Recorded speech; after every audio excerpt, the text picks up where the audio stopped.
Me chamo Maria Cecília de Medina, sou aluna do curso de Conservação e Restauração da Universidade Federal do Rio de Janeiro, UFRJ. Esta apresentação é um pequeno recorte do meu trabalho de conclusão de curso que tem como objeto 3 cadernos de aulas do curso de corte e costura do Liceu Império, datados de 1944. Vou abordar aqui a construção da base da blusa do curso fundamental com o objetivo de preservar seu conteúdo. Não podemos afirmar que a conservação e restauração se resume somente a tratar um objeto ou registrar uma manifestação cultural. Ela carrega subjetividades e especificidades que envolvem o objeto e sua relação com quem o desfruta, e que esse mesmo objeto contém uma infinidade de significados que devem ser observados. Na Constituição de 1988, o artigo 216 declara: constituem patrimônio cultural brasileiro os bens de natureza material e imaterial, tomados individualmente ou em conjunto, portadores de referência à identidade, à ação, à memória dos diferentes grupos formadores da sociedade brasileira. O protagonismo do sujeito, a valorização do significado do bem cultural vão iniciar uma conceituação inovadora do que é patrimônio, trazendo para perto da população e se distanciando das visões de uma elite cultural, fortalecendo a atuação do sujeito que tem a possibilidade de definir esse patrimônio. Consideramos também a afetividade como categoria para abordagem deste objeto, evidenciando a interdisciplinaridade nas escolhas e tomadas de decisão. O Liceu Império foi uma escola profissionalizante feminina, fundada e dirigida por Sofia Jobim Magno de Carvalho, que funcionou sob sua direção de 1932 a 1954 no centro do Rio de Janeiro. Sofia, além de fundadora e professora do Liceu Império, atuou como jornalista, figurinista, colecionadora, museóloga, lecionou na Escola Nacional de Belas Artes, atual Escola de Belas Artes da UFRJ, e criou o Museu de Indumentária Histórica e Antiguidades. Após sua morte, teve seu acervo doado ao Museu Histórico Nacional no Rio de Janeiro. O curso referente aos 3 cadernos era dividido em 3 módulos: fundamental, aperfeiçoamento e contramestra, onde eram ensinadas técnicas de modelagem de vestuário e de acabamento de costura. Sofia divulgava o liceu em propagandas publicadas em diversos periódicos da cidade e também assinava colunas de moda. Aqui temos 2 exemplos destas publicações. Uma propaganda do curso publicada no Correio da Manhã, onde cita o sistema anatométrico criado por ela e valorizando o curso, dizendo ser o mais bem instalado, o mais completo e o mais selecionado curso de corte e costura do Rio de Janeiro.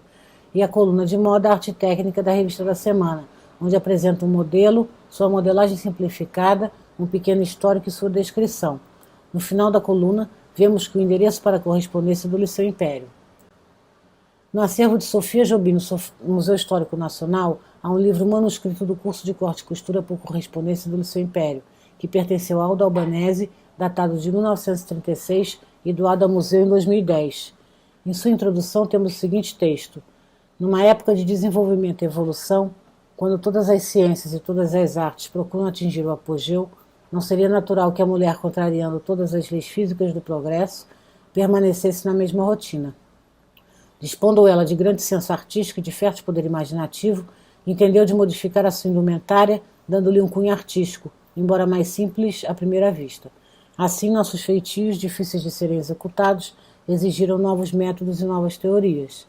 Atendendo a isso, no meu entusiasmo de profissional que segui o natural impulso de suas inclinações artísticas, conhecedora dos melhores métodos franceses, italianos e americanos, fiz um método meu, capaz de preencher as lacunas dos processos, atendendo não só aos corpos perfeitos proporcionados, como também aos chamados, entre aspas, corpos difíceis.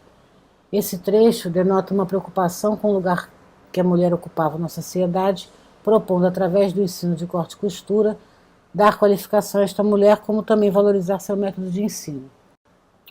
Ganhei de presente esses 3 cadernos da sogra de meu pai, Rosa Moreira, na primeira década dos anos 2000.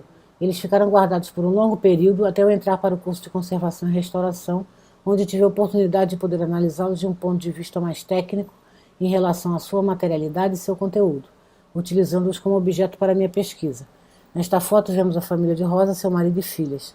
Rosa nasceu em 1913, no Rio Grande do Sul, e mudou-se para o Rio de Janeiro em 1944. Nesse mesmo ano, se matriculou no Liceu Império e fez os 3 cursos.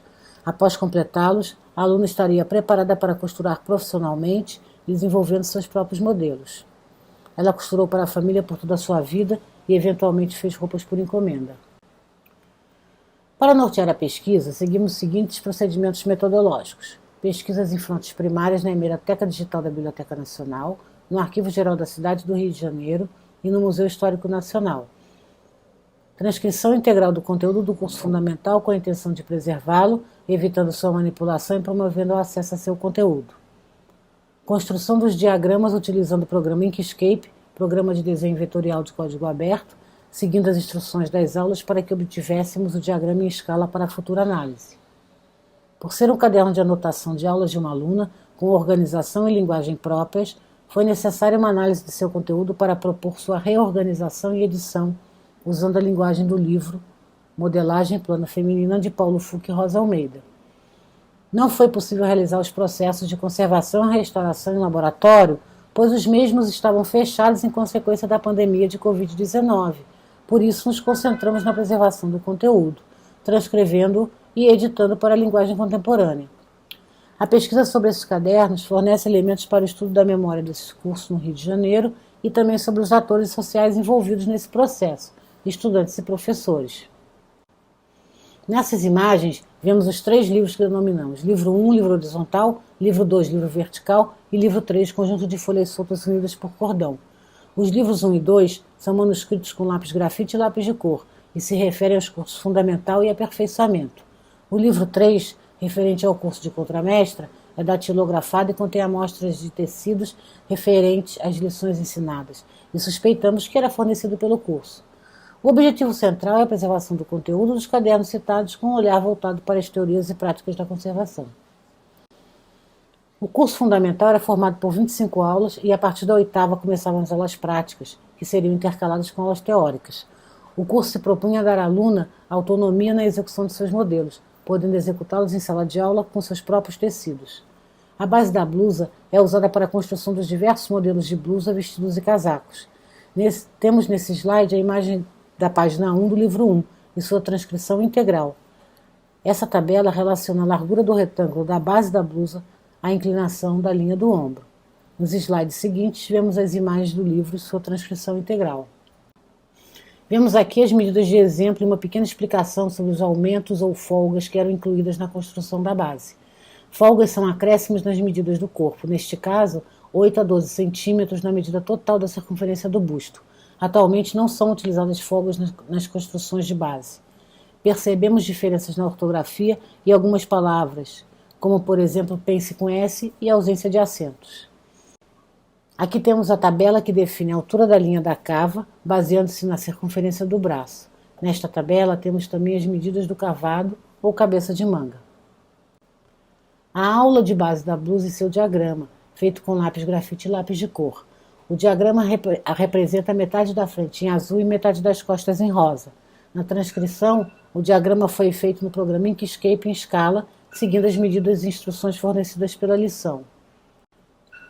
Continuação da lição com traçado da cava. Com traçado da frente da blusa. E instruções para se corrigir qualquer diferença nas medidas do molde e afirmando que esta base não é um molde definitivo, mas a base para a construção de diversos modelos. Aqui temos o início da lição editada com as 2 tabelas na primeira página, as medidas de exemplo, incluindo a folga do busto. A linguagem utilizada no livro Modelagem Plana se utiliza de letras e setas que direcionam o traçado das linhas do molde. A primeira etapa é o traçado do retângulo inicial, com a linha divisória entre metade da frente e metade das costas. Depois, o traçado da linha da cava, utilizando a medida fornecida pela tabela 2. Traçado do degolo ou decote. Linhas do ombro com inclinação fornecida pela tabela 1. Traçado da cava. E, por último, as linhas da lateral e cintura, finalizando a base da blusa. A preservação do conteúdo desta lição nos fez refletir sobre o quanto o conservador-restaurador pode colaborar para a valorização do patrimônio material ligado aos modos de fazer e às metodologias de ensino, buscando compreender o objeto de preservação e adquirindo novos conhecimentos. Para fazer a edição desta lição, me utilizei do conhecimento que adquiri em modelagem de vestuário no decorrer de minha vida profissional como figurinista e com formação acadêmica em artes cênicas na Universidade do Rio de Janeiro. A partir desse trabalho, percebemos a importância da transdisciplinaridade e interdisciplinaridade no campo da conservação e restauração. Gostaria de agradecer ao professor Madison de Oliveira, orientador no trabalho de conclusão de curso, e a Edmar Moraes Gonçalves, da Fundação Casa Barbosa, por sua colaboração na proposta para a conservação e restauração da coleção. Obrigada.